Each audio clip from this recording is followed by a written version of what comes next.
Hello friends, welcome to our YouTube channel. In this video I will show you how you can fix your keyboard crash problem, your Google keyboard in your Samsung device. If it is not working, your language is not changing, mic is not working, or it will always crash, how you can fix this problem. Before starting the video, if you have not subscribed to our YouTube channel, then subscribe it first and like our video for more videos. So let's start.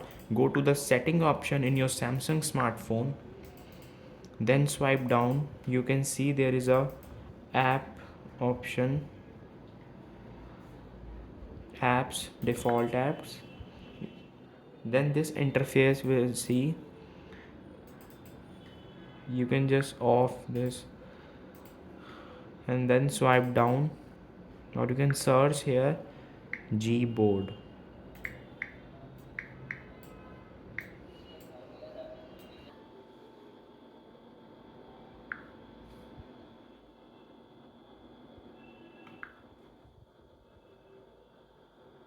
Search here Gboard.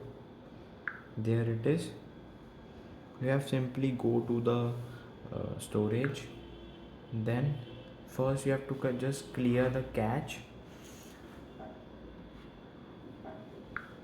and then clear data. It will definitely works on a device. If it is not working, then restart your phone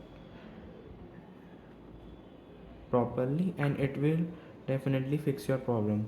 I hope you like this video. If you like this video, then subscribe to our YouTube channel and like our video for more videos. Thanks for watching.